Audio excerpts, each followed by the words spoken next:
नमस्कार।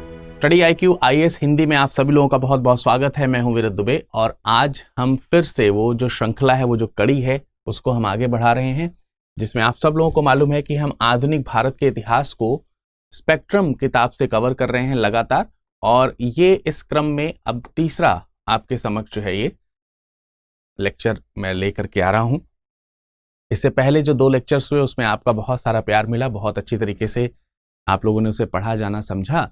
और कुछ मैं आपको ये भी बता देता हूं कि यदि अगर किसी प्रकार से किसी प्रश्न को लेकर के या कोई पंक्ति या कोई ऐसे टर्म्स है जिसको लेकर के आप संशय में हैं, तो आप हमसे पूछ सकते हैं कमेंट सेक्शन में कमेंट करके भी, और जो टेलीग्राम दिया हुआ है उस पर भी आप हमसे पूछ सकते हैं। सेशन के अंत में आपको टेलीग्राम प्राप्त हो जाएगा।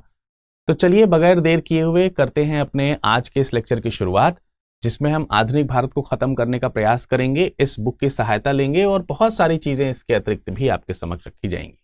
एक बार फिर से मैं आपको बता दूं कि आधुनिक भारत के इतिहास में जिस किताब स्पेक्ट्रम की मैं सहायता ले रहा हूं उसे 10 यूनिट में डिवाइड किया गया है और इन 10 यूनिट्स में अलग अलग हमारे पास में अध्याय हैं, जिसमें से हम पहला जो यूनिट है ये हम कवर कर चुके हैं। और ये पहला यूनिट कौन सा था? इकाई 1। और इसमें 2 अध्याय थे, जिसमें हमने पहले अध्याय में स्रोत पढ़े हैं, भारतीय इतिहास के स्रोत क्या हैं। और भारतीय इतिहास के स्रोत की जब हम बात कर रहे हैं तो वो आधुनिक भारतीय इतिहास के स्रोत की बात हो रही है। और लास्ट में मैंने इसके उपागमों की बात करी थी, ठीक है, जो अप्रोचेज हैं एंशिएंट मॉडर्न इंडियन हिस्ट्री को लिखने के या रिप्रेजेंट करने के जो अप्रोचेज हैं, या फिर जो उसके लेखन की सामग्री है या जो लेखन के तौर तरीके हैं, इनके ऊपर हमने चर्चा करी थी। मैं आपको फिर से बता देना चाहता हूं, ये 2 जो चैप्टर्स थे ये बहुत ज्यादा स्टैटिक थे, इसलिए मैं आपसे फिर से रिक्वेस्ट करूंगा, क्योंकि यहां पर आपको कहानियां नहीं मिलती हैं, इसलिए आपको चाहिए कि आप इसे बार बार रिवाइज करें और इनकी बातों को समझने का प्रयास करें। ठीक है, कि इसमें क्या बताने का प्रयास किया गया है। आफ्टर ऑल हमको हिस्ट्री समझनी है, और जब समझनी है तो उसकी समझ यहीं से विकसित होगी। ठीक है, आज हम इकाई 2 में पहुंच गए हैं और इसमें यूरोपियों के आगमन और ब्रिटिश शक्ति के सुदृढ़ीकरण की बात होगी, जिसे अलग अलग अध्यायों में विभाजित किया जाएगा, जिसका पहला अध्याय जो है वो अध्याय 3 के रूप में जाना जाएगा। और अध्याय 3 जो है उसका नाम है इकाई 2 में जो अध्याय 3 है वो यूरोपियों के आगमन से शुरुआत होगी उसकी। ठीक है, अब इस पूरे के पूरे यूनिट में अगर हम या चैप्टर में अगर हम देखें तो चैप्टर में हमें एक तो यूरोपियों के आगमन के बारे में पढ़ना है, उसके अलावा हमें यह भी पढ़ना है कि ब्रिटिश विजय के समय भारत की स्थिति कैसी थी, और फिर हम अंत में यह पढ़ेंगे कि ब्रिटिश शक्ति का जो विस्तार है वो किस प्रकार से हुआ है।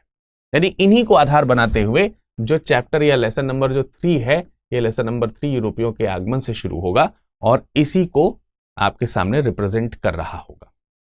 ठीक है, तो चलिए करते हैं शुरुआत। सबसे पहले हम ये जानेंगे यूरोपियों के आगमन के बारे में, है ना, यूरोपियों के भारत आगमन के बारे में। अब यूं तो यूरोपीय जो भारत में आए, आपको मालूम है सबसे पहले जो यूरोपीय भारत में आ रहे हैं वो आपके पुर्तगाली हैं। और पुर्तगालियों के भारत में आने के बाद ठीक है, पुर्तगालियों के भारत में आने के पश्चात तमाम सारे जो दूसरे यूरोपीय लोग हैं उन्होंने भी भारत में अपने कदम जो है वो रखने शुरू कर दिए, है ना, पुर्तगालियों के आने के बाद। जिसमें सबसे जो महत्वपूर्ण हुए भारत के दृष्टिकोण से, भारत के इतिहास के दृष्टिकोण से, वो आपके ब्रिटिशर्स हुए। फिर फ्रांसीसी भी इंपॉर्टेंट थे, क्योंकि ब्रिटिशर्स और फ्रांसीसीज का जो युद्ध है वो काफी महत्वपूर्ण रहा है भारत में अंग्रेजों के वर्चस्व को कायम रखने के लिए। इसके अलावा भी डच हैं, दूसरे भी जो पुर्तगाली यात्री हैं वो यहाँ पर आते हैं, और दूसरे जो यूरोपीय यात्री हैं वो भारत आते हैं और आकर के अपने आप को एस्टैब्लिश करते हैं। तो इन सबको पढ़ने के पश्चात हमें ये एक समझ विकसित करनी है आज के इस चैप्टर के दौरान कि आखिर जो यूरोप है, अगर हम इस यूरोप को भारत और भारत के आसपास के प्रांतों के तौर पर देखें तो इस दृष्टि से ये वाला जो एरिया है ये पश्चिम में पड़ता है। ये एरिया जो है ये कहां है? ये पश्चिम में है। ठीक है, और जब ये एरिया पश्चिम में है, जब ये भाग पश्चिम में है, तो ये पश्चिम के लोग अपने आप को पूर्व की ओर लेकर के आ रहे हैं। किधर लेकर के आ रहे हैं? पूर्व की ओर। और आज हम ये भी समझने का प्रयास करेंगे कि ये अब 2-3 चीजें आपके दिमाग में यहां पर आनी चाहिए जिस समय हम इस चीज को पढ़ रहे हैं उस समय 2-3 चीजों का स्पष्टीकरण या क्वेश्चन एटलीस्ट आपके मन में क्रिएट होना चाहिए कि आखिर ये क्यों आ रहे हैं, और आ भी रहे हैं तो इसमें इतनी ज्यादा इतिहास को इस चीज पर इंपॉर्टेंस देने की आवश्यकता क्यों हो रही है, जब हम देख रहे हैं कि 15वीं शताब्दी से लेकर के 19वीं शताब्दी तक इनका बहुत ज्यादा मूवमेंट हुआ। तो क्या आधुनिक इतिहास ये शो करना चाहता है कि इसके पहले ये नहीं आए थे, या फिर अगर आए थे तो इस समय के आने की महत्वता जो है वो क्या है? तो आपने देखा होगा कि एक साधारण सी बात सुनी होगी कि यूरोप जो है इस दौरान काफी ज्यादा जो है एडवांस होना शुरू हो चुका था, यानी कि प्रौद्योगिकी के क्षेत्र में काफी ज्यादा वो आगे बढ़ गया था। और प्रौद्योगिकी जो है वो 2 चीजों पर बहुत ज्यादा फेमस हो चुकी थी, और वो 2 चीजें क्या थी? खासकर कृषि, ठीक है, और दूसरा जो कह सकते हैं कि जो विषय था जिस पर उनकी जो टेक्नोलॉजी थी वो एडवांस हो गई थी, वो था विनिर्माण। तो 2 चीजें हमें ध्यान रखनी है, एक तो कृषि और दूसरा विनिर्माण। मैं आपको समझाना यह चाह रहा हूं कि वो कौन सी जरूरतें रही होंगी या कौन से कारण रहे होंगे जिसके कारण इन यूरोपियों ने इन पूर्वी देशों पर, और खासकर क्योंकि हम भारत के संदर्भ में पढ़ रहे हैं तो खासकर भारत में आने के लिए क्यों अपने कदम बढ़ाए, क्या कारण रहा कि ये भारत की ओर आते हैं, और अगर आते हैं तो इनके आने की इंपॉर्टेंस क्या है, क्यों इस तरीके की चीजें हुई। तो उसको यदि अगर हम समझें तो सबसे पहले हमें यह ध्यान देना पड़ेगा कि ये वो समय है। देखिए, हर एक चीज का अपना एक टाइम होता है। जैसे भारत की बात करते हैं, जब हम भारत की बात 14वीं शताब्दी की कर रहे हैं, 15वीं शताब्दी की कर रहे हैं, 16वीं शताब्दी की कर रहे हो, तो ये वो समय है जिस समय भारत की स्थिति जो है वो आज के हिसाब से अगर हम देखें तो प्रौद्योगिकी के रूप से उतनी ज्यादा एडवांस नहीं। और जैसे जैसे ये 15वीं और 16वीं शताब्दी के इर्द गिर्द ये समय आने लगता है तो उस समय भारत टेक्नोलॉजिकली उतना ज्यादा एडवांस नहीं है जितना उस समय यूरोप एडवांस हो गया था। इसके अलावा यूरोप में हल्का हल्का पुनर्जागरण जो है वो भी प्रारंभ होना शुरू हो गया, जबकि भारत जो है ऐसी स्थितियों में रूढ़िवादिता से ग्रसित होता चला जा रहा था और हो रहा था। तो ये एक बेसिक डिफरेंस देखने को मिलता है। इसका मतलब ये नहीं है कि यूरोप ने कभी इस तरीके की चीजें नहीं झेली होंगी या यूरोप में कभी उस तरीके की सिचुएशन नहीं रही होगी जैसी भारत में थी। और आप इसको इस तरीके से भी समझ सकते हैं कि आज जो भारत की स्थिति है वैसी स्थिति तकरीबन तब जो है यूरोप में रही होगी, ऐसे आप एक एग्जाम्पल के तौर पर समझ सकते हैं। तो उस समय चक्र के अकॉर्डिंग अगर हम देखेंगे तो कहीं ना कहीं यूरोप जो है वो थोड़ा हमसे आगे है, और उस मामले में जो भारत था वो थोड़ा पीछे था। हम वास्तविक रूप में ये वो समय है जिस समय भारत जो है एक राष्ट्र के रूप में अपनी पहचान ना बना करके एक भूमि के रूप में अपनी पहचान बना चुका था। हालांकि उसके पहले कई सारे शासक ऐसे कई बार हुए जिन्होंने भारत को एक राष्ट्र में गूंथने का प्रयास किया। इसमें मौर्यों का नाम बहुत आता है, लेकिन हम तो आधुनिक भारत में आ चुके हैं। तो उस समय की सिचुएशन कैसी है भारत की, उसको भी हम नजर रखेंगे यहां पर कि जिस समय ये यूरोपीय भारत आ रहे हैं तो ऐसा भारत में उनको क्या मिला कि वो यहां पर आने के लिए आकर्षित हुए, और जब आए तो उन्हें संतुष्टि भी हुई। कई बार ऐसा होता है कि हम किसी चीज के प्रति आकर्षित होते हैं कि भाई हम वहां जाएंगे तो हमें फायदा मिलेगा, और फिर हम वहां जाते हैं तो हमें पता चलता है कि वो उतनी अच्छी जगह नहीं थी, और फिर हमें वहां से अपना जो चीजें हैं वो वापस लानी पड़ती हैं। लेकिन ये न सिर्फ भारत की ओर आने के लिए उत्सुक हुए, बल्कि भारत आने पर इन्हें मुनाफा भी हुआ। तो वो क्या कंडीशंस थी, क्या चीज का मुनाफा था, उसको समझने के लिए हमें यह जानना पड़ेगा कि आखिर यूरोप में किस तरीके का विकास हुआ था, किस तरीके के डेवलपमेंट्स हुए थे। और उन डेवलपमेंट्स को मैंने आपको बताया कि आप इन 2 आधार पर देख सकते हैं। एक तो विनिर्माण कंस्ट्रक्शंस वाले जो पार्ट होते हैं वो, और इसके अलावा कृषि क्षेत्र में प्रौद्योगिकी जो है वो बहुत एडवांस टेक्नोलॉजीज जो है वो धीरे धीरे यूज होने लगी थी। और इन सब की वजह से लोगों के पास में पैसे आने शुरू हो चुके थे। तो जो पहले बहुत गरीब स्थिति में होता था उसके पास भी अब थोड़े पैसे आ गए थे, और जब आप पैसे आपके पास आते हैं तो कहीं ना कहीं आप जो है किसी के प्रति गुलामी करने का जो अगर कर रहे होते हैं तो उससे मुक्त होना चाहते हैं, है ना। ऐसा ही तो होता है भाई, आपके पास पैसा होगा तो आप गुलामी क्यों करोगे, पैसा नहीं होगा तो मजबूरी होगी तो आप गुलामी करेंगे। गुलामी इन द सेंस आप किसी न किसी प्रकार से किसी से बंधे हुए रहेंगे उस प्रकार से, और जैसे जैसे पैसा आता रहेगा वैसे वैसे आप स्वतंत्र होने की ओर बढ़ते चले जाएंगे।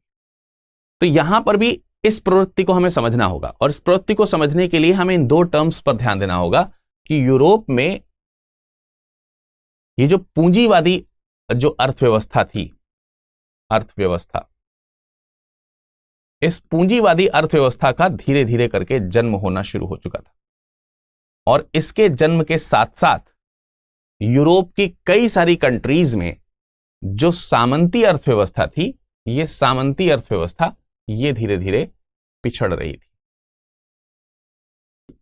पिछड़ रही थी मतलब समाप्त हो रही थी। ठीक है, ये धीरे धीरे क्या हो रही थी, ये धीरे धीरे समाप्त हो रही थी। इसका मतलब ये हुआ कि पूंजीवादी अर्थव्यवस्था के द्वारा सामंती अर्थव्यवस्था जो यूरोप में उस समय व्याप्त थी, उस अर्थव्यवस्था को यहां से हटाया जा रहा था, या पूंजीवादी अर्थव्यवस्था जो थी वो सामंती अर्थव्यवस्था को रिप्लेस कर रही थी। अब ये टर्म आपको तब तक अधिक तरीके से स्पष्ट नहीं होगा जब तक आपको यह ना मालूम हो कि ये पूंजीवादी अर्थव्यवस्था क्या है और सामंती अर्थव्यवस्था क्या थी जिसे पूंजीवादी अर्थव्यवस्था ने यूरोप में रिप्लेस करना शुरू कर दिया था। अब इसके आगे हम बढ़ें कि यूरोप भारत की ओर क्यों आ रहा है, उसके लिए हमने कंडीशन एक जान ली है कि भाई यूरोप में चेंजेस आने शुरू हुए हैं। 15वीं से 19वीं शताब्दी के बीच में, जैसा कि मैंने आपको बताया कि वो धीरे धीरे प्रोग्रेसिव हो रहे हैं, टेक्नोलॉजिकली स्ट्रांग हो रहे हैं, इकोनॉमिकली स्ट्रांग हो रहे हैं, और इन सब का असर ये पड़ रहा है कि वो अधिक कृषि करेंगे, अधिक चीजों का निर्माण करेंगे। तो आप सोचिए, जब आप कृषि करेंगे, निर्माण करेंगे, तो उसके लिए रॉ मटेरियल चाहिए, और जब रॉ मटेरियल से आप किसी चीज का निर्माण कर लेंगे, विनिर्मित वस्तु जो है उसका क्या करेंगे, घर में तो सजा के नहीं रखेंगे ना, उसे व्यापार करेंगे, उसे बेचेंगे। तो बेचने के लिए आपको बाजार चाहिए होगा। तो बेसिकली ये एक कारण है कि एक नया समाज जो है वो यूरोप में बन रहा है। बहरहाल उस नए समाज पर जाने से पहले, क्योंकि यहां पर दो टर्म्स आए हैं, एक पूंजीवादी अर्थव्यवस्था, तो उसमें पूंजीवाद क्या है, और दूसरी सामंती अर्थव्यवस्था, तो उसमें सामंती अर्थव्यवस्था क्या है, इसको पहले थोड़ा सा समझ लेते हैं। इसको समझने के लिए हमें पूंजीवाद पर ध्यान देना। पूंजीवाद दो चीजों पर बना है। देखिए, पूंजी और वाद से मिलकर बना है। पूंजी मतलब कैपिटल, और वाद यानी उसके विषय में सोचने वाला।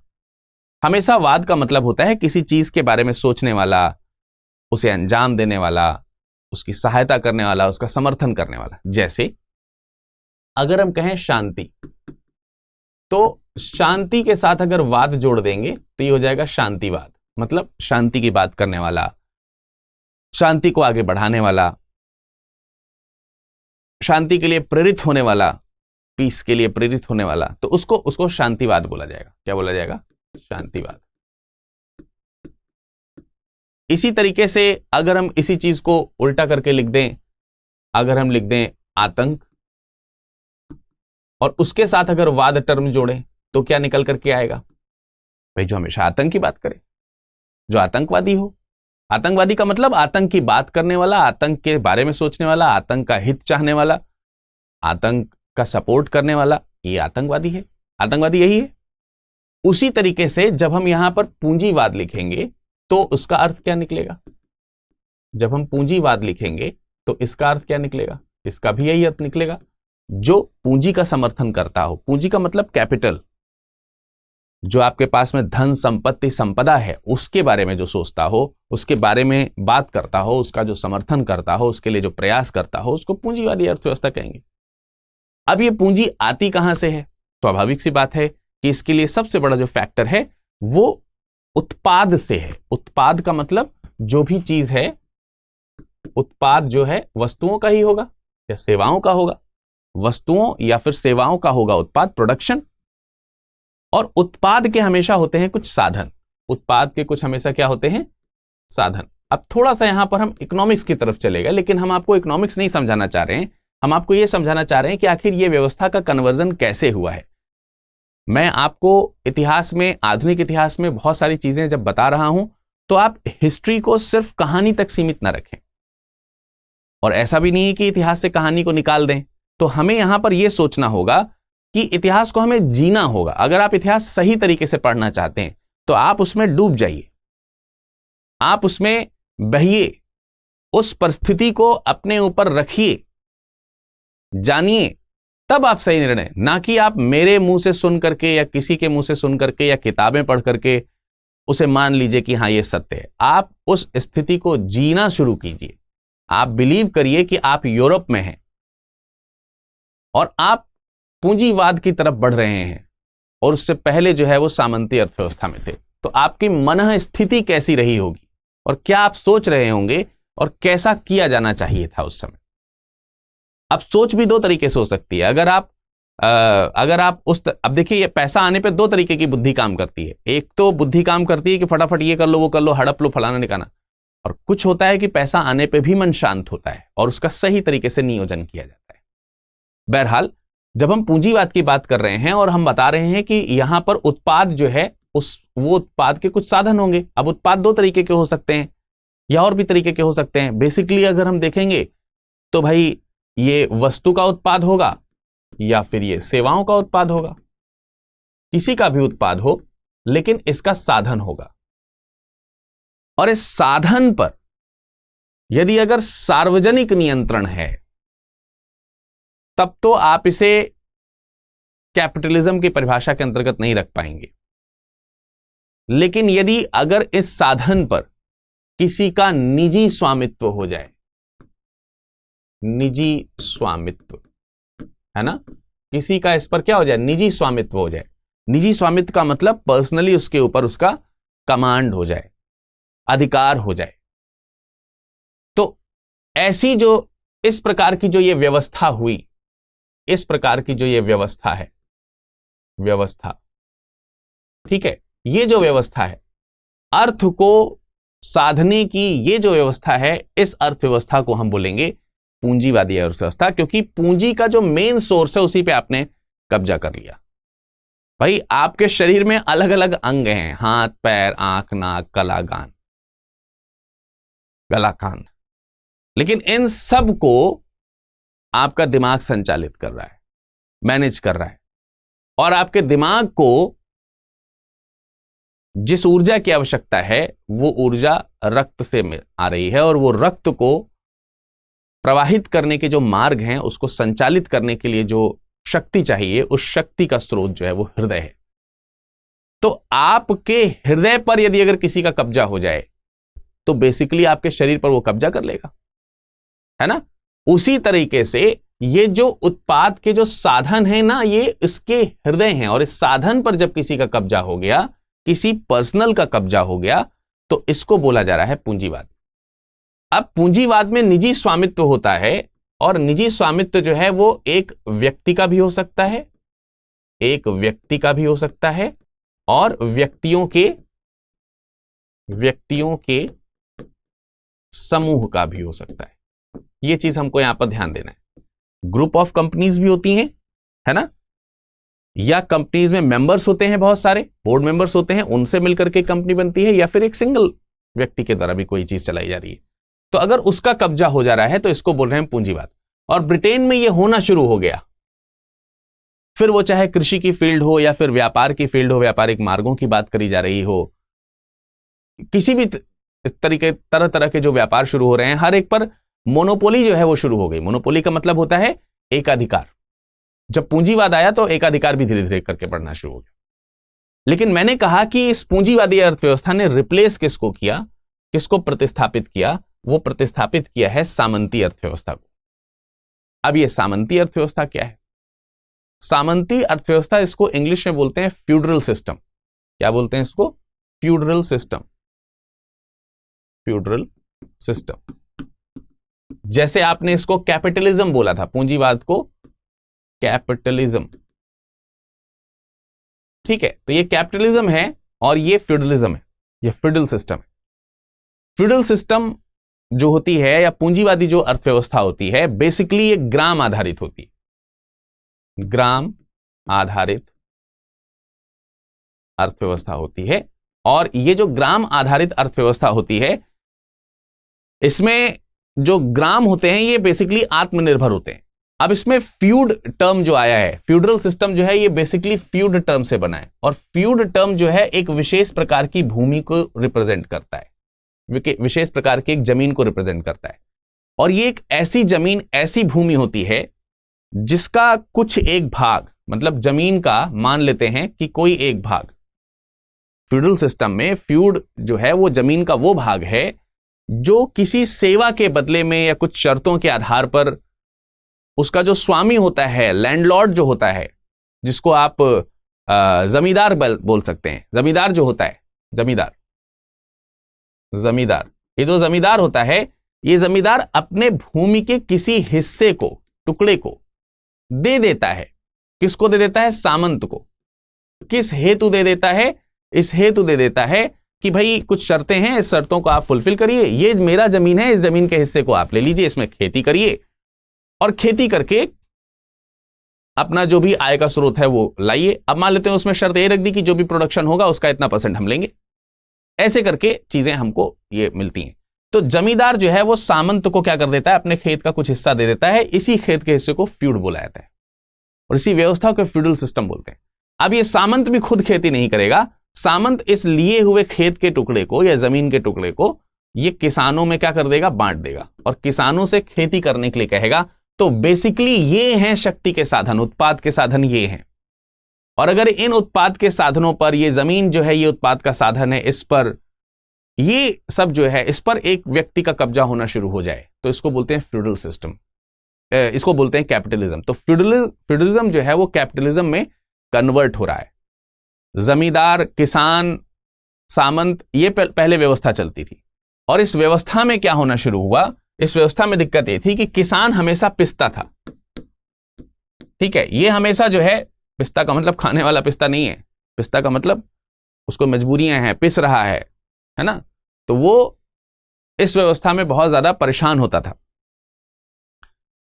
क्यों? क्योंकि जमींदार जो है वो सामंत से अपना संबंध बनाते थे और सामंत हमेशा किसानों को दबा करके रखते थे। ये कभी कर्जे से मुक्त हो ही नहीं पाते थे, इसलिए इनकी गुलामी इनको करनी पड़ती थी। तो मजे जो करते थे वो सामंत और जमींदार करते थे बेसिकली। तो इसको हम सामंती व्यवस्था बोलते हैं। लेकिन अब क्या हुआ? धीरे धीरे ये किसान जो है वो अमीर होने लगा। क्यों अमीर होने लगा उसके बारे में भी हम चर्चा करेंगे। जैसा कि मैंने आपको बताया कि जो टेक्नोलॉजी है वो बढ़ चुकी है, विनिर्माण के क्षेत्र जो है वो खुल चुके हैं और पुनर्जागरण होने लगा है। सबसे बड़ी बात तो ये है।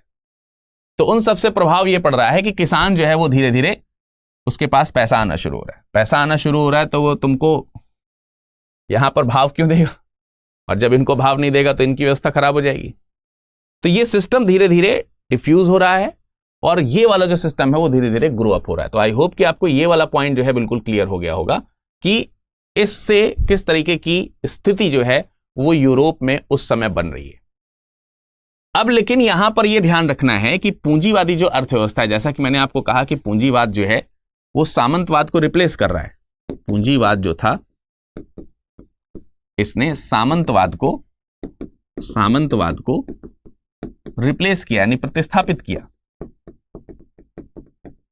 तो जब आप इसको प्रतिस्थापित कर रहे हैं और इसको ग्रो कर रहे हैं, इसको बढ़ा रहे हैं, तो आपको अपने पूंजीवाद का विकास करे रखने के लिए या जारी रखने के लिए पूंजीवादी जो व्यवस्था है उसमें बेसिक बात क्या है? लाभार्जन है। पूंजीवाद जो है वो उसका मेन टारगेट क्या है?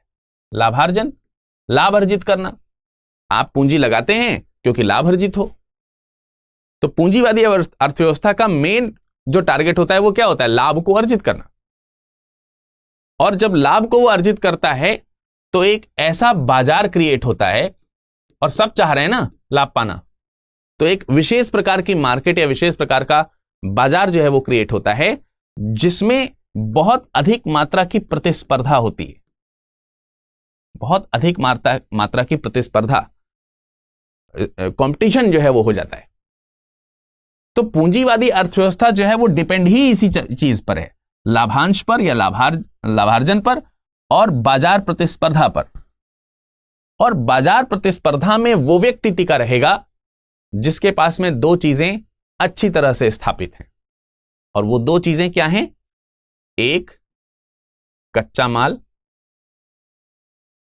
और दूसरा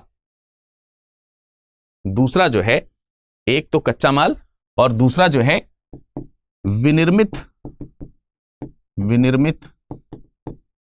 वस्तु बाजार। बेसिकली कच्चे माल का भी बाजार ही है, इसके लिए भी बाजार होता है। तो दो तरीके के बाजार की आवश्यकता पड़ेगी और वही मार्केट में टिका रहेगा जिसका दोनों पर कमांड हो, जिसके पास में खूब सारा रॉ मटेरियल हो। भाई आपने एक किताब बनाई, किताब बनाने के लिए रॉ मटेरियल्स चाहिए। रॉ मटेरियल्स आपके पास जब तक है तब तक आप किताब बनाते रहोगे, और किताब भी बनने के बाद बिकनी चाहिए, मार्केट होनी चाहिए बिकने की, और अगर मार्केट है बिकने की तो वो बिकती रहेगी। ऐसे में ये किताब का जो व्यापार है ये चलता रहेगा। तो कहने का ये एग्जाम्पल है, इसको सीरियसली मत ले लेना किसी भी चीज को, मैं आपको बता रहा हूं, ठीक है। तो मुख्यतः क्या हुआ कि पूंजीवाद से बाजार प्रतिस्पर्धा का जन्म होता है, और बाजार प्रतिस्पर्धा का जब जन्म होगा तो यूरोप की आंखें ये खोजने का प्रयास करेंगी कि कहां है ये कच्चे माल का बाजार, कहां है विनिर्मित वस्तु का बाजार। और यदि अगर इन पर किसी ने कब्जा कर रखा है तो आपको ढूंढने होंगे अन्य मार्ग या अन्य बाजार, दूसरा इसका सब्स्टिट्यूट ढूंढना पड़ेगा अगर इस पर पहले से किसी ने कब्जा कर रखा है तो। अब हम इस चीज को कनेक्ट कर पा रहे हैं भारत में यूरोपियों के आगमन से। अगर आपको यहां तक सारी बातें समझ में आ गई हैं तो कमेंट सेक्शन में आप कमेंट करिए और बताइए कि यहां तक क्लियर है, और यहां तक अगर क्लियर नहीं है तो हमें बताइएगा कि इस भाग में ये हमको चीजें समझ में नहीं आई, ठीक है। तो अभी जो चीज मैंने आपको बताई उससे कुछ चीजें जो क्लियर हुई हैं वो आप यहां से रिवाइज कर लीजिए, देख लीजिए, समझ लीजिए। अब हम बढ़ते हैं थोड़ा सा और आगे। मैंने बताया कि मार्केट की खोज करेंगे, मार्केट होना चाहिए, नहीं होगा तो दिक्कत होगी। तो इसीलिए यूरोप में जो इसका पूंजीवाद जो है उसको गेन करने के लिए बाजार को विस्तारित करना जरूरी हो गया, और जब बाजार की नीड पड़ी और विस्तारण जब जरूरी हो गया तो ये एक देश से दूसरे देश जा रहे हैं, वहां की व्यवस्था को अपने अनुरूप बना रहे हैं। भाई आपके यहां पर बौद्धिक विकास होना शुरू हो चुका है, आपके यहां पर बौद्धिक विकास होना शुरू हो चुका है, आपके यहां पूंजीवाद शुरू हो चुका है, यूरोप की बात कर रहा हूं। आपके यहां जो है प्रौद्योगिकी जो है वो एडवांस हो चुकी है, प्रौद्योगिकी जो है उसका विकास होना शुरू हो चुका है। तो क्या दुनिया के सभी जगहों पर यह होना शुरू हो चुका है? नहीं, यानी दुनिया की दूसरी जगहों पर अलग अलग तरीके की चीजें हैं। तो जब वहां अलग अलग तरीके की चीजें हैं तो वहां की जो सभ्यता है, वहां अन्य देशों की जो सभ्यता है, अन्य देशों की जो संस्कृति है ना, अन्य देशों की जो दूसरे देश हैं उनकी जो व्यवस्था है, उस व्यवस्था के साथ आपके संबंध कैसे होंगे। या तो आप उस व्यवस्था को एडॉप्ट करते हुए अपना लाभ लेकर के आएंगे, या फिर उस व्यवस्था को वहां बदलने का प्रयास करेंगे। और जब वहां की व्यवस्था को आप बदलेंगे तो वहां की व्यवस्था जो है धीरे धीरे क्या होने लगेगी, नष्ट होने लगेगी। और जब व्यवस्था नष्ट हो जाएगी तो उन देशों को आपकी व्यवस्था पर डिपेंड होना पड़ेगा। परंतु ये इतना भी आसान नहीं है जितना आसानी से मैं आपको बोल करके समझा रहा हूं। इसके लिए आपको बहुत मतलब यत्न करने पड़ेंगे, प्रयत्न करने पड़ेंगे। पर यूरोप इन यत्न और प्रयत्नों से पीछे कहां होने वाला था। तो यूरोप की जो नई नई शक्तियां हैं, वो नई नई शक्तियां नए नए विकल्पों की खोज में बाहर आ रहे हैं, यूरोप से बाहर आ रहे हैं। अब बाहर आने के लिए भी मार्ग चाहिए। उसी दौरान अगर हम पूर्व की बात कर लें, ये तो यूरोप की सिचुएशन मैंने आपको बताई। अगर हम यूरोप की बात कर लें, पूर्व की बात कर लें, तो ऐसा नहीं है कि ये पहली बार यूरोप से बाहर निकल रहे हैं। ये भी आपको ध्यान रखना है, ये यूरोप से बाहर निकलने का प्रयास कर रहे हैं। और इसका मतलब ये भी नहीं है कि पहली बार हो रहे हैं कि भाई पहली बार यूरोप जो है वो पूर्व की तरफ बढ़ रहा है या बाहर की ओर जा रहा है। ऐसा नहीं है, वो पहले भी है। पहले भी यूरोपीय जो देश हैं, ग्रीक कंट्रीज जो थी, उनके भारत के साथ व्यापारिक मार्ग थे, उनके चाइना के साथ व्यापारिक मार्ग थे। मार्को पोलो का नाम आप ले सकते हैं। मार्को पोलो जब चीन की यात्रा पर गया तो वहां से लौटा तो उसने अपने यात्रा के ऊपर ट्रेवलॉग लिखा, यात्रा वृत्तांत लिखा। उसको पढ़ करके यूरोप के लोग चाइना के बारे में इमेजिन करना शुरू कर चुके थे। और इतना ही नहीं, वहां के आसपास के देशों के बारे में भी सोचना शुरू कर चुके थे कि अगर वहां ऐसा है तो उसके अगल बगल कैसा होगा। और ये यहां से एक यूरोप के मन में लालच आना शुरू हो चुका था। तो जो पूर्व की जो बेशुमार, जिसको बोल सकते हैं धन संपत्ति, संपदा जो थी, इसके प्रति यूरोप को जानकारी पहले से थी। और वो जानता था कि यहां पर एक अच्छा व्यापार स्थापित किया सकता है, इनसे जो है अच्छा लाभ लिया जा सकता है। तो ये एक लालच थी जिसकी वजह से ये पूर्व की ओर आगे बढ़ना शुरू करते हैं। अब पूर्व की ओर जब ये आगे बढ़ना शुरू करते हैं तो हमेशा आपने एक पॉइंट जरूर पढ़ा होगा और बचपन से पढ़ा होगा कि पूर्व पश्चिम से जब पूर्व के लोग आधुनिक भारत के समय में जब भारत आए तो उसमें पुर्तगाली सबसे आगे हुए। पुर्तगाली जो थे वो सबसे आगे हुए। तो आपके मन में एक प्रश्न उठना चाहिए था कि पुर्तगाली ही आगे क्यों हुए, जबकि भारत पे तो शासन जो है वो अंग्रेजों ने किया, पुर्तगाली आगे क्यों हुए? ये आपके मन में प्रश्न आना चाहिए। मैंने आपको कल ही सिखाया, कल ही या पिछले ही लेक्चर में आपको बताया कि हमेशा आपको यह ध्यान रखना है इतिहास पढ़ते समय कि एक तो उस समय को जीना है, दूसरा कि आपके पास में कब कहां क्यों कैसे का प्रश्न उत्तर होना चाहिए। एटलीस्ट प्रश्न तो होना चाहिए, उत्तर हो सकता है कि ना मिले, हो सकता है कि उत्तर खोजा जाना हो, पर प्रश्न होना चाहिए। प्रश्न को खोजने के लिए आवश्यकता नहीं पड़ती, प्रश्न तो बनते हैं, बनाए जाते हैं। तो और मैंने आपको बताया कि इस प्रकार के अगर इतिहास के उपागम या सोर्सेज या फिर जो माध्यम हैं या जो तौर तरीके हैं उसको आप पढ़ेंगे तो सही रहेगा। और इसीलिए मैंने कल आपको उपागम बताया था। अब देखिए वही उपागम यहां काम आ रहा है। एक सीधा तरीका यह हो सकता है कि सर हमको तो मालूम है पुर्तगाली सबसे पहले भारत आए, पुर्तगालियों में वास्को डी गामा भारत की ओर आया, ये हमको मालूम है, इसमें क्या इतना ज्यादा सोचने की बात। और यूपीएससी भी यही पूछेगा प्रीलिम्स की अगर हम बात करते हैं तो। लेकिन प्रीलिम्स ही नहीं निकालना है ना भाई, आपको आगे इंटरव्यू में बैठना है, आपको मुख्य परीक्षा भी देनी है। वहां से भी मुख्य परीक्षा भी मालूम है क्या होती है? मुख्य परीक्षा भी एक प्रकार से लिखित साक्षात्कार है। लिखित साक्षात्कार अगर इसको कहें तो कोई गलत नहीं है। तो वहां तक कैसे पहुंचेंगे अगर केवल रट के जाएंगे? तो मन में प्रश्न होना चाहिए, प्रश्न के सोल्यूशन होने चाहिए। अगर है तो ठीक है। जैसे यही है कि पुर्तगाली ही क्यों आ रहे हैं, और अगर पुर्तगाली आ रहे तो भारत में अंग्रेजों का राज कैसे हो गया, पुर्तगालियों का राज क्यों नहीं हुआ? बड़ा सटीक प्रश्न है और मैं चाहूंगा इस प्रश्न पर आप सब लोग डिबेट करिए और मुझे उत्तर लिख करके भेजिए।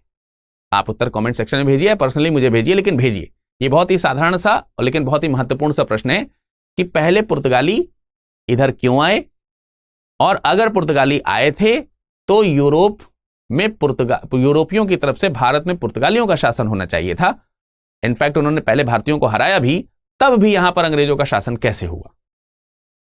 और यही पद्धति जो है ये तार्किक पद्धति है, और इसी तार्किक पद्धति को जब हम लेकर के चलते हैं तो ये तर्क जो है औपनिवेशिक जो उपागम थे उसमें भी मैंने आपको पढ़ाए थे, और इसी तर्क को हमने और ज्यादा आपको मोटिवेट करते हुए बताया था जब हम मार्क्सवादी जो उपागम थे उसके बारे में जब पढ़ा रहे थे। तो इसी तरह से हुआ है इतिहास की रचना, और ऐसे ही होनी चाहिए तो ठीक ही है मेरे ख्याल से। बाकी आपके भी अपने कुछ ख्याल होंगे। बहरहाल आगे बढ़ते हैं।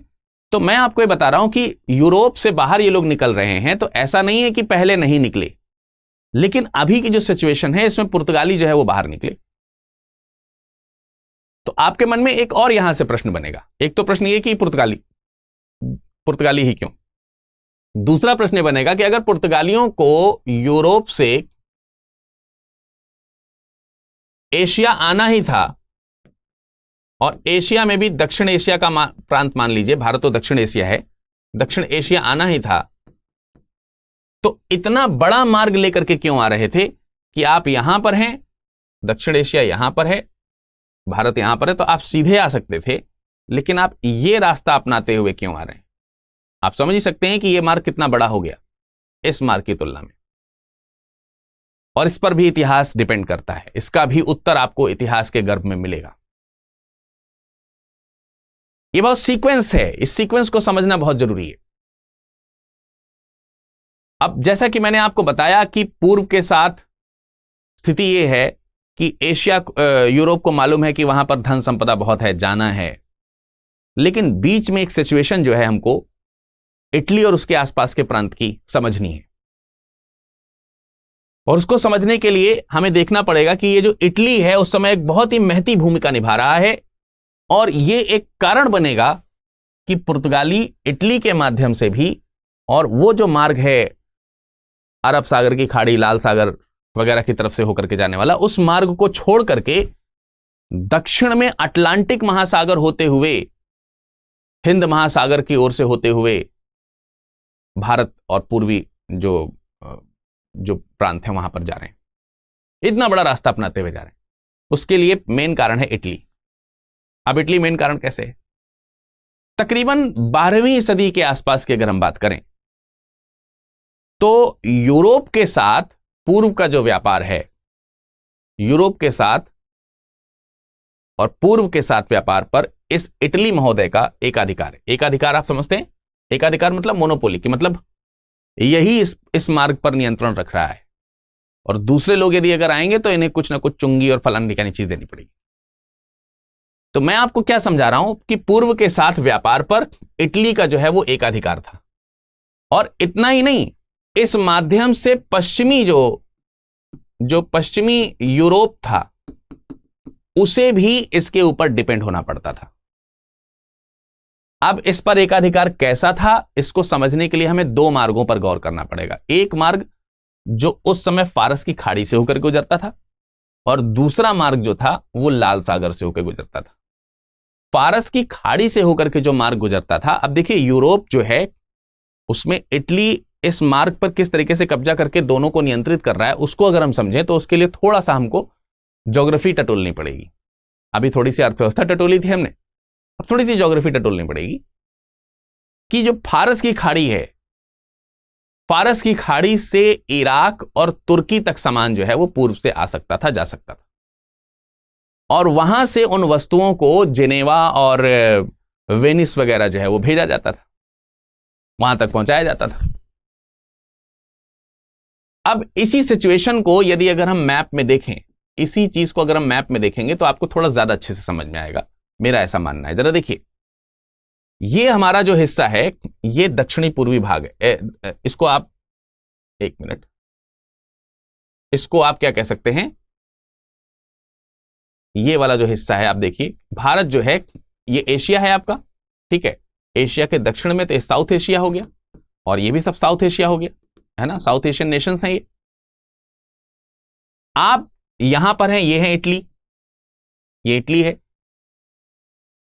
और ये जो है फारस की खाड़ी है, ये जो जा रहा है मार्ग ये है फारस की खाड़ी।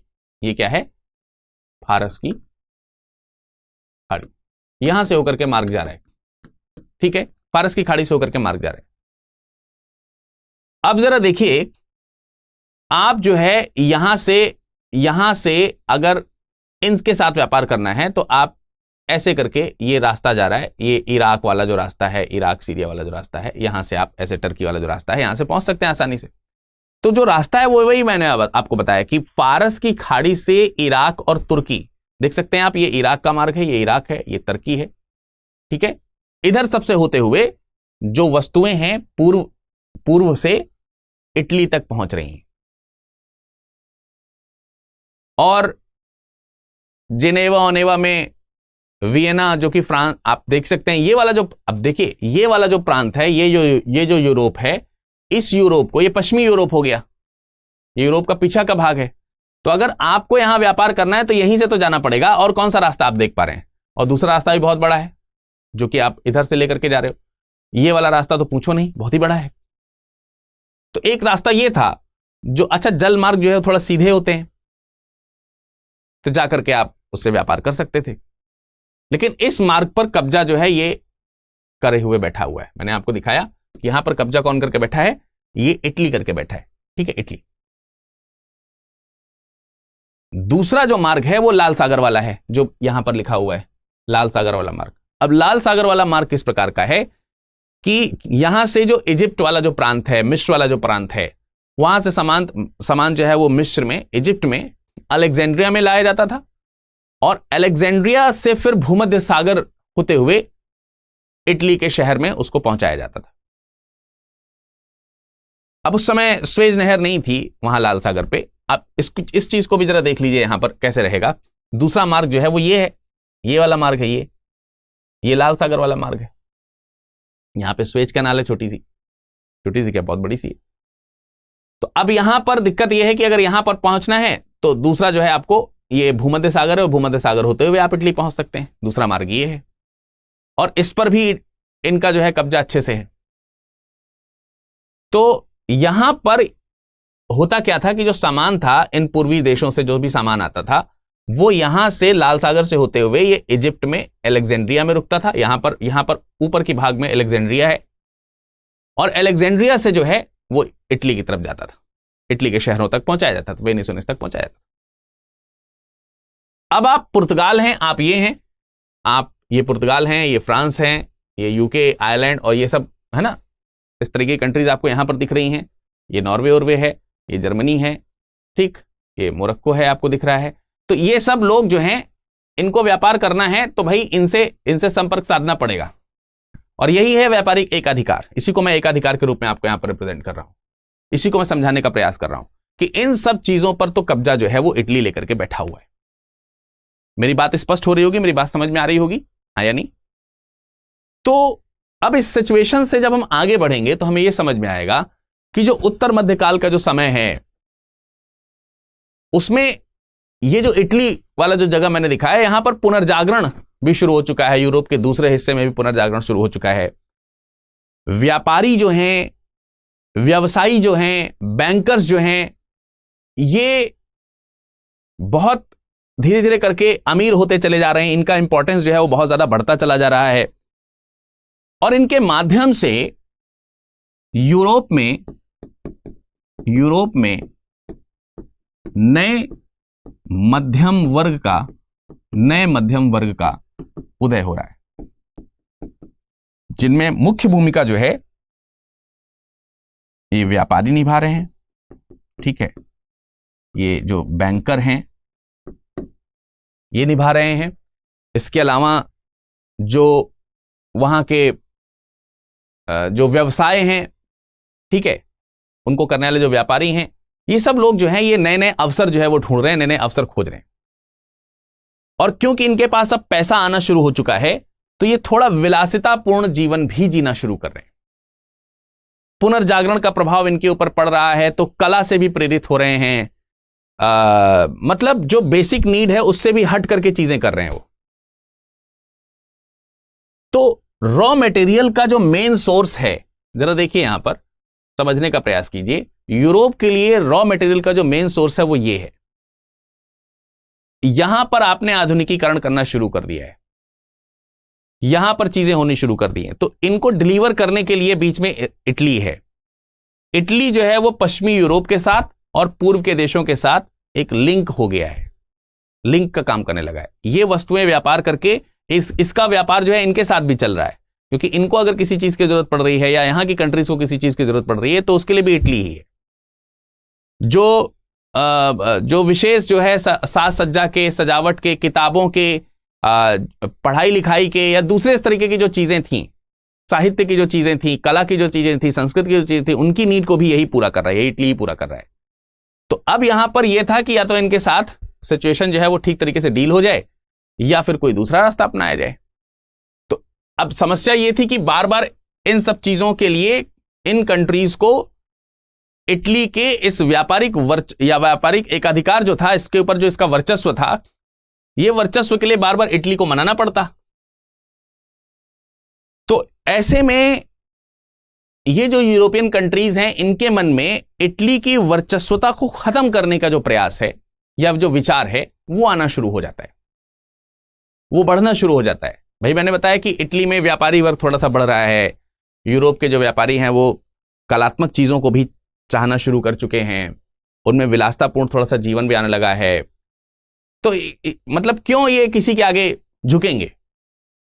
आप मार्ग से जाने दो, नहीं जाने दोगे तो हम कुछ अल्टरनेटिव ढूंढेंगे। तो अल्टरनेटिव ढूंढना जो है वो शुरू हो गया। ये कारण हुआ कि अल्टरनेटिव ढूंढना शुरू हुआ। तो कारण भी शायद आपको स्पष्ट हुआ होगा कि इटली जो है जो केंद्र बन रहा है यूरोप और पूर्वी देशों के बीच में, इसकी वजह से इटली का जो वर्चस्व जो कायम है उस व्यापारिक मार्ग पर, उस वर्चस्व को तोड़ने का काम जो है वो यूरोपीय देश करेंगे, पश्चिमी यूरोपीय देश खासकर। और यही कारण है कि 15वीं सदी जो है, उस 15वीं सदी में ये लोग उस मार्ग की बजाय अटलांटिक महासागर की ओर मूव करेंगे। आप देखिए ये अटलांटिक महासागर, ये अटलांटिक ओशन है, ये वाला ये आप देख सकते हैं अटलांटिक ओशन है। अटलांटिक ओशन में जो सबसे बड़ा आप देख सकते हैं जो ये भूभाग है, ये अफ्रीकन है। और इन कंट्रीज को टारगेट करते हुए ये लोग इस मार्ग को जो है लेकर के जाएंगे। इधर से नहीं जाने दे रहे हैं तो इधर से जाएंगे। फिर आप बोलेंगे सर स्थल से क्यों नहीं जाने दे रहे हैं? स्थल से जाना चाहिए था। भाई दो चीजें हैं ना, इस मार्ग पर अगर आपके पास कब्जा हो गया तो ये भी तो एक मार्ग खुला है, पर इस मार्ग में भी तो बहुत सारी कंट्रीज हैं। तो जो समस्या आपको यहां से आ रही है वो समस्या यहां पर भी आनी शुरू होगी, युद्ध शुरू हो जाएंगे।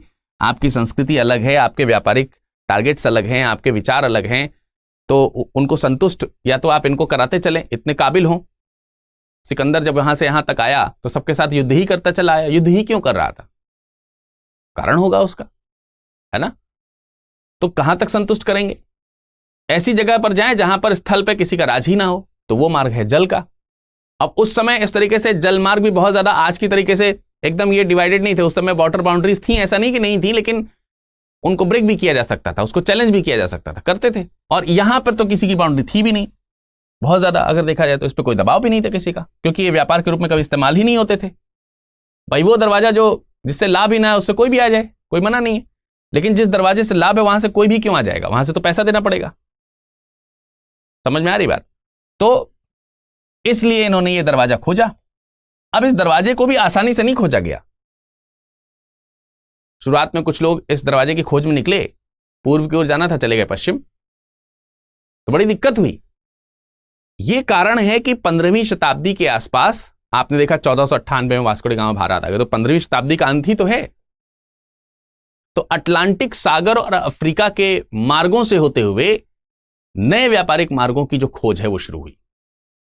और इसके लिए इन देशों के जो राजा थे, भाई जो अब देखिए एक सामंती वर्ग राजा से भी डिपेंड होता है, तो राजा ने भी प्रेरणा यहां पर दी है। सामंती वर्ग खत्म भले ही हो रहा है, लेकिन फिर भी राजा सहायता कर रहा है। क्यों सहायता कर रहा है? क्योंकि व्यापारी जो है वो राजा को आर्थिक हित देंगे। तो राजाओं ने, इन देशों के राजाओं ने भी, जैसे इसमें खास तौर से हम नाम लेंगे पुर्तगाल और स्पेन का। ये पुर्तगाल है ये छोटा सा, और ये स्पेन है। पुर्तगाल और स्पेन के राजाओं ने यहां के व्यापारियों को सहायता दी, आर्थिक सहायता दी, आज्ञा पत्र दिए, जो रिलेशंस थे उसका साथ दिया। और इसकी सहायता से इन देशों में नई नई चीजें डेवलप होनी शुरू हुई। जैसे छपाई का कार्यक्रम तेजी से शुरू हो गया। आपको मालूम भारत में छपाई यही लेकर के आए पुर्तगाली लोग। तंबाकू भी हालांकि यही लेकर के आए, गुटखा पान मसाला वो तो हमने बाद में बना लिया, लेकिन तंबाकू यही लेकर के। बहरहाल छपाई जरूरी थी। क्यों जरूरी थी? क्योंकि आपको आगे जाना है तो नक्शा चाहिए। नक्शों की छपाई शुरू हो चुकी थी, साहित्यों किताबों की छपाई जो है वो शुरू हो चुकी थी। नक्शा प्रणाली जो है बहुत तेजी से पनपी, दिशा सूचक यंत्र बनाए जाने शुरू कर दिए गए। तमाम सारी प्रेक्षणशालाएं, वेधशालाएं और तमाम तरीके के इस तरीके के रिसर्च इंस्टीट्यूट्स जो है वो बनाए जाने शुरू कर दिए गए। और इतना ही नहीं, ये वो समय है जहां युद्ध आम बात हो रही है अपने वर्चस्व को कायम रखने के लिए। तो शस्त्र अस्त्र जो है उनका भी विकास तेजी से होना शुरू हुआ, और खासकर अस्त्रों का प्रयोग ज्यादा होने लगा। उसमें भी बारूद का प्रयोग, तोप का प्रयोग, गोली का प्रयोग, इसका प्रयोग बहुत बढ़ गया। तो प्रौद्योगिकी जो है वो बहुत तेजी से उछाल कर गई। और इन प्रौद्योगिकी की उपलब्धियों के कारण ये कंट्रीज इनके सामने झुकने के बजाय इधर से जाना पसंद करते हैं। और इस प्रकार से अगर आप देखोगे तो आपको ओवरऑल समझ में आ जाएगा वो क्वेश्चन जो मैंने आपको समझाने का प्रयास किया कि आखिर ये एक तो पूर्व की ओर क्यों जाना चाह रहे हैं, और पूर्व की ओर जा भी रहे हैं तो ये सरल मार्ग क्यों नहीं अपना रहे हैं, ये विचित्र मार्ग क्यों अपना रहे हैं, और जो कि इतना उल्टा टेढ़ा है। यहां तक यदि अगर समझ में आ गया है तो आप सभी से रिक्वेस्ट है कि एक बार यस लिख दीजिए, जिससे कि मैं देख सकूं और समझ सकूं कि आपको यहां तक चीजें आ रही हैं। अब यहां से शुरू होगा पुर्तगाली इतिहास तेजी से।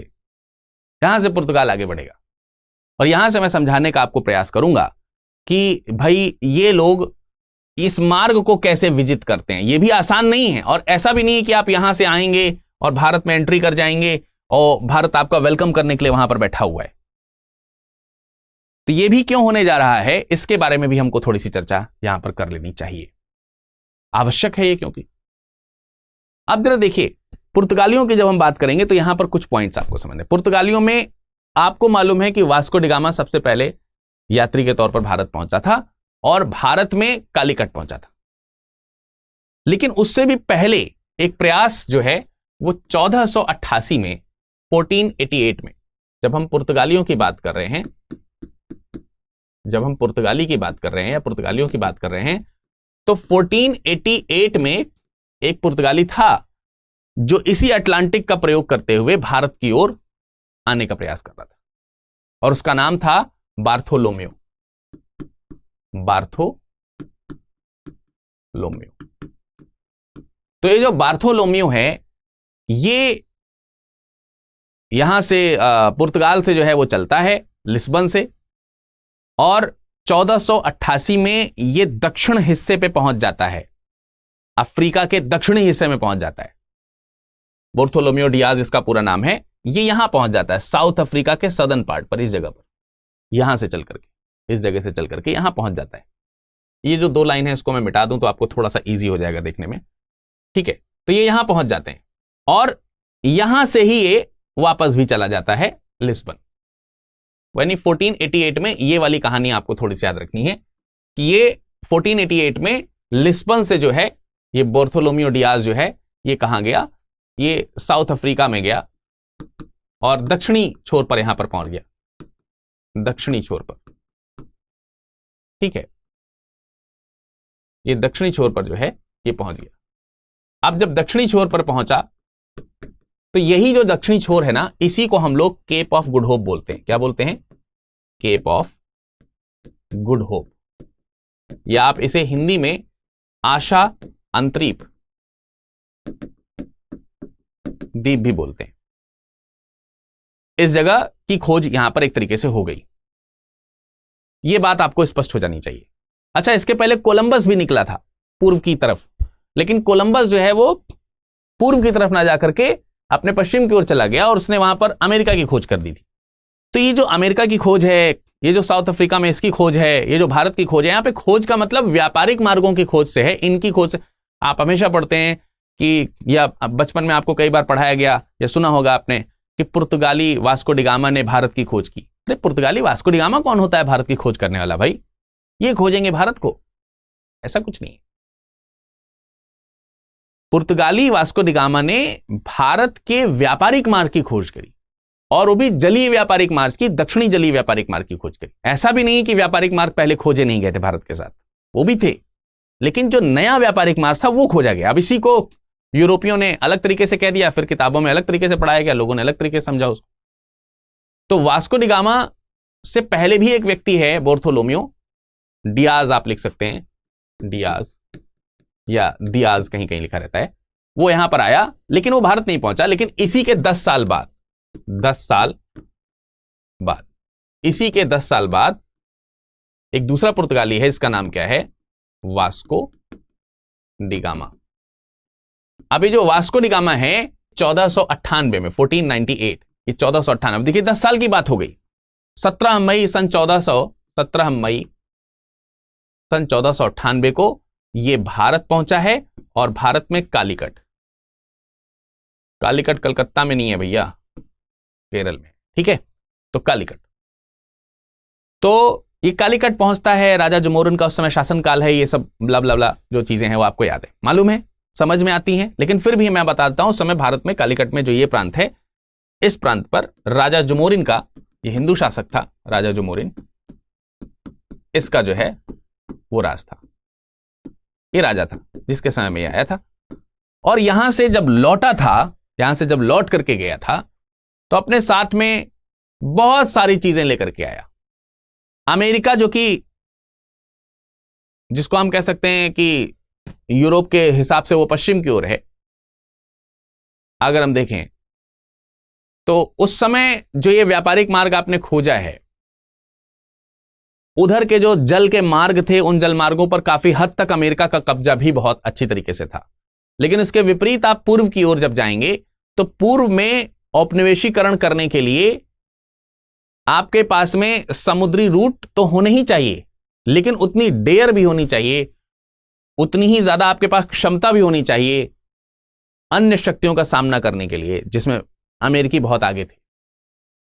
तो पुर्तगालियों के द्वारा जब यह मार्ग खोजा गया, तो यह भी समझ में आया कि इस मार्ग पर अपने आप को रखना और सुरक्षित रखना, व्यापार नियंत्रण में रखना बहुत जरूरी था।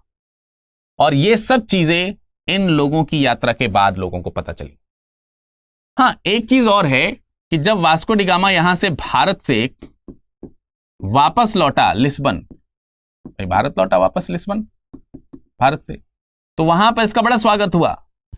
और जो वस्तुएं जो थी, जो यहां से लेकर के वो गया था, काली मिर्च वगैरह जो भी लेकर के गया था, मसाले, उन मसालों को मतलब यूरोप में उस समय 60 गुना ज्यादा दाम पर बेचा गया था। तो इतनी बड़ी जो व्यापारिक लाभ होने की संभावना जो दिख रही थी स्पष्ट रूप से, क्यों ना उस पर दूसरा कोई भी आंख गड़ाता। और यदि अगर कोई दूसरा आंख गड़ाता तो इनके लिए जरूरी था कि ऐसे मार्ग जो थे, ये भी नए मार्ग थे, लेकिन इन नए मार्गों पर भी नियंत्रण करना आवश्यक था। और नियंत्रण के लिए अस्त्र शस्त्र होने आवश्यक थे। और तेजी से यूरोप ने और खासकर पुर्तगाल ने इनकी व्यवस्था जो है वो करनी शुरू कर दी। और जब ये व्यवस्था शुरू हुई तो इसी का प्रयोग करके पुर्तगाली व्यापार की ओर आगे बढ़े और उन्होंने भारत में व्यापार करना जो है वो धीरे धीरे शुरू किया। लेकिन यहां पर एक इंटरेस्टिंग बात मैं आपको और बताना चाहता हूं, एक बहुत ही मजेदार बात है। आपको क्या लगता है कि जो पुर्तगाली हैं ये भारत में प्राथमिक तौर पर सिर्फ व्यापार करने के ही उद्देश्य से आए थे? क्या ये सही है? आपको इसका उत्तर मिलेगा नहीं। ये पुर्तगाली भारत में सिर्फ व्यापार करने के उद्देश्य से नहीं आए थे, बल्कि इससे भी बड़ा उनका एक उद्देश्य था।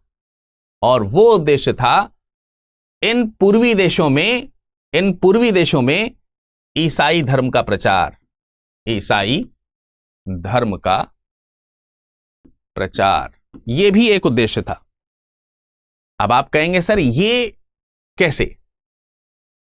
जबकि जब ब्रिटिशर्स भारत में आते हैं तो ब्रिटिशर्स का भारत में मुख्य उद्देश्य जो है वो व्यापार करना है। हालांकि ईसाई धर्म का प्रचार भी उन्होंने किया है, लेकिन ईसाई धर्म का प्रचार वो व्यापार के लिए करना चाहते थे।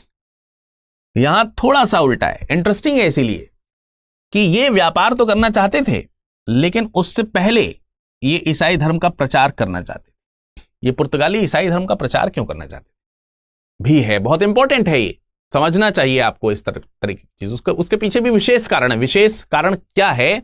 विशेष कारण है पुर्तगाली और अरब संबंध, या आप इसको इस तरीके से भी कह सकते हैं पश्चिमी यूरोपीय और अरब संबंध। पश्चिमी यूरोपीय और अरब संबंध जो है वो ठीक नहीं है। पश्चिमी यूरोप का भाग है, ये अरब का भाग है। ये अरब के दो व्यापारिक बड़े बड़े मार्ग आपको देखने को मिल रहे हैं। और ये संबंध देखा जाए यदि अगर, तो हमको पता चलेगा कि जो ये अरब कंट्रीज हैं, ये जो अरब कंट्रीज हैं, इन अरब कंट्रीज का मुख्य तौर से ये जो हिंद महासागर है और इस पे जनरेट होने वाले जो भी व्यापारिक मार्ग हैं, इन व्यापारिक मार्गों पर अरब का एकाधिकार था। बात समझ में आ रही है? बहुत ही मतलब ठीक है, अच्छा पॉइंट है, लेकिन अक्सर हम लोग व्यापार में इतना खो जाते हैं कि इस एंगल पर, इस कोण पर, इस दृष्टि पर ध्यान नहीं डालते। तो इस पर भी हमें दृष्टि रखनी चाहिए कि पुर्तगाली व्यापार के साथ साथ ईसाई धर्म का प्रचार भी करना चाहते हैं, क्योंकि इनके जो प्रतिद्वंदी हैं वो ये अरब देश के लोग हैं। अरब नौसेना जो है उनका इस पर बहुत शानदार कह सकते हैं कि पकड़ है। और अगर ये दूसरे मार्ग से भी यहां व्यापार करने आएंगे तो आना तो आपको हिंद महासागर में ही होगा। और ये अरब लोग पहले से इस पर नहीं थे क्या? व्यापार में पहले से भी थे। तो ये आपको यहां से यहां तक तो आ जाओगे, लेकिन यहां इस जगह पर ये जो जंक्शन आपको मिल रहा है, इस जंक्शन पे तो युद्ध करना पड़ेगा। और यही बात मैंने थोड़ी देर पहले आपको समझाई यहां पर कि इनको इन व्यापारिक मार्गों पर नियंत्रण करने भी आसान नहीं होंगे, जबकि ये नया मार्ग खोजा गया है तब भी। लेकिन वो कहते हैं ना, विल पावर, इंग्लिश में कहावत है, there is a will there is a way. जहां चाह है वहां राह है, हिंदी में कहावत है। चाह ये थी कि हमें उस तरीके के व्यापारिक मार्गों से के एकाधिकार जो है, वर्चस्व जो है, उसको खत्म करना है।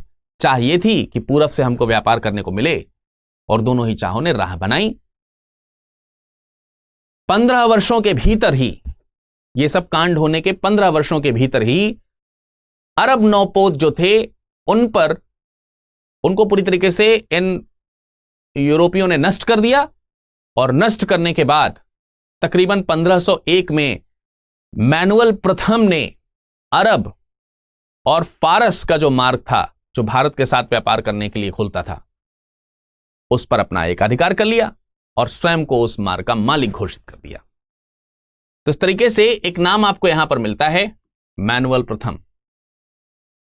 ठीक है, आपको ध्यान रखना है कि मैनुअल प्रथम ने क्या किया, या मैनुअल जो फर्स्ट था इसने क्या कर दिया। ये सब जो मैंने आपको ये 15 वर्षों का बीच में जो कंजेशन दिखाया वो सब है, लेकिन वो तो बहुत आगे का बात है।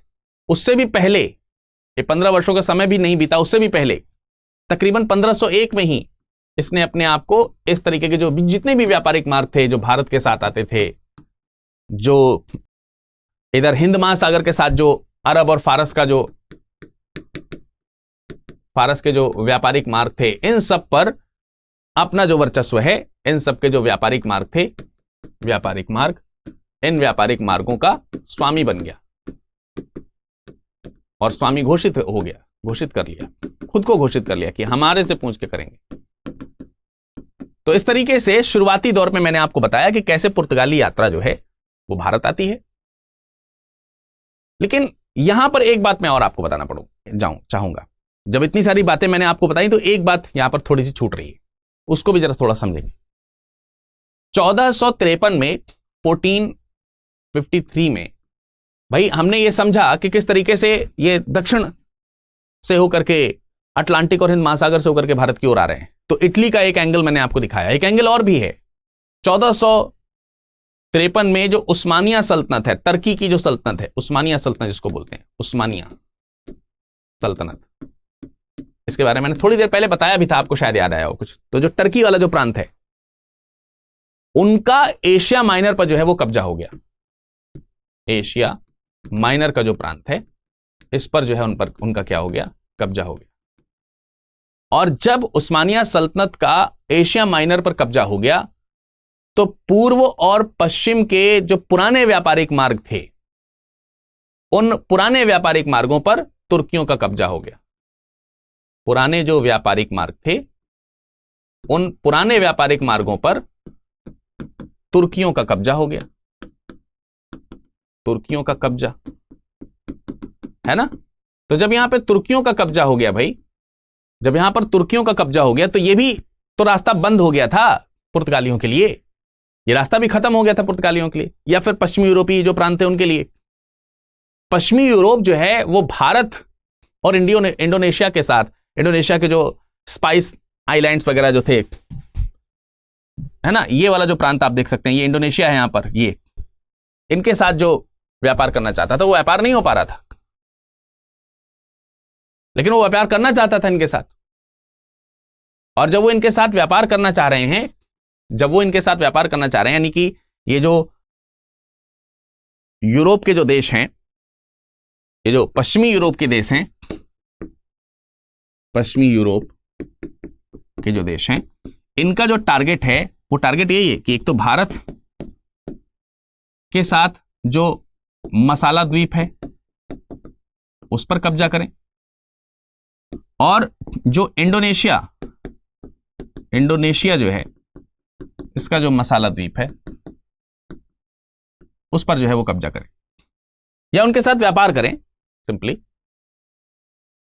इन्हीं ये यहां पे जो मसाला द्वीप है ना, यहां पे जो मसाला द्वीप है, जो इंडोनेशिया, जो जिसको आप स्पाइस आइलैंड बोल रहे हैं, स्पाइस आइलैंड, इसी स्पाइस आइलैंड को यूरोप में मालूम है क्या बुलाता था, east Indies, east Indies.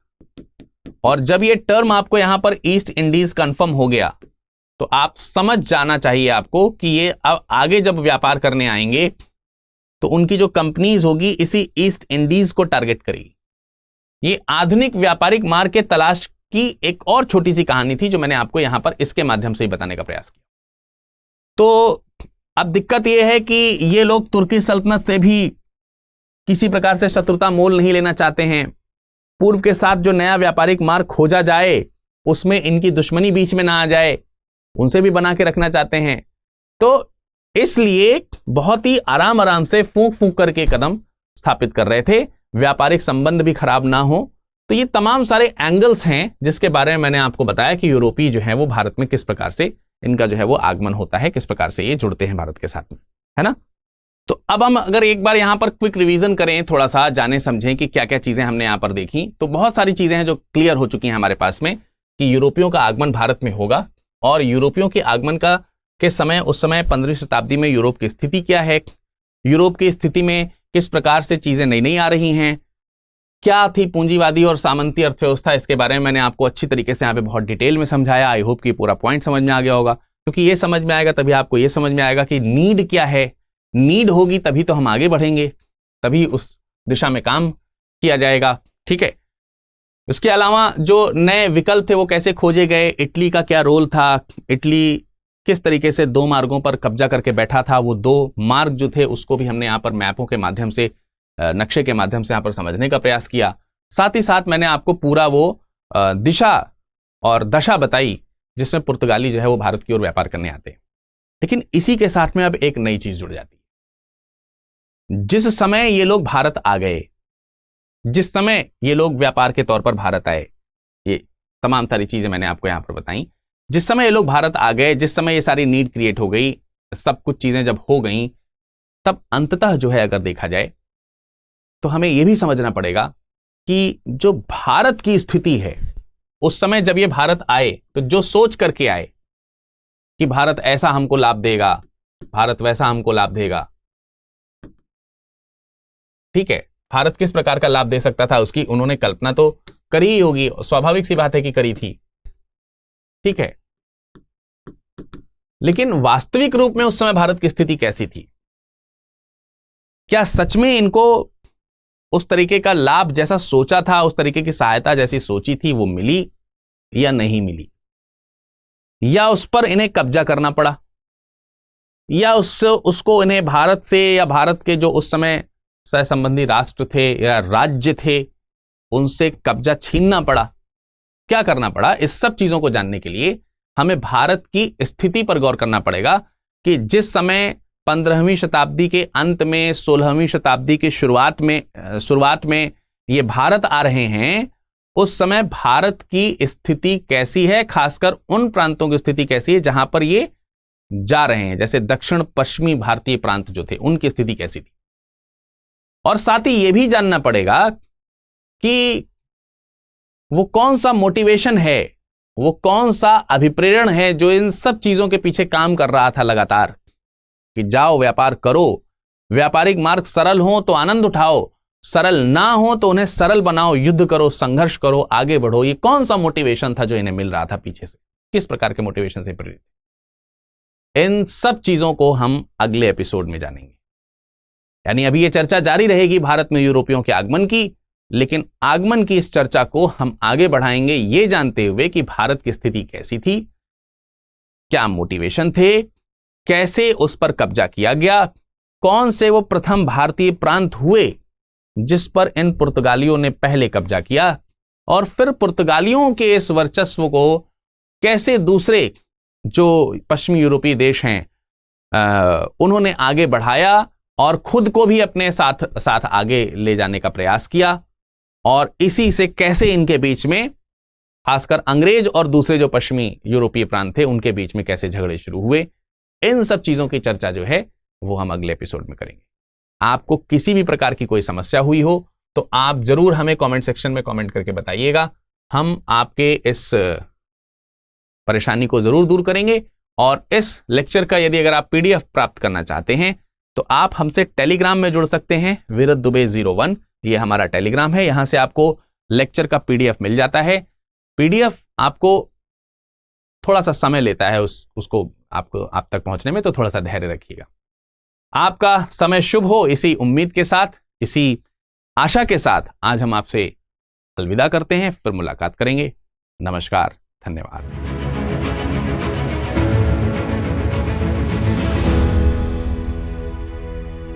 Hindi में यूपीएससी की तैयारी से संबंधित प्रोग्राम्स को देखने के लिए सब्सक्राइब करें स्टडी IQ IAS हिंदी।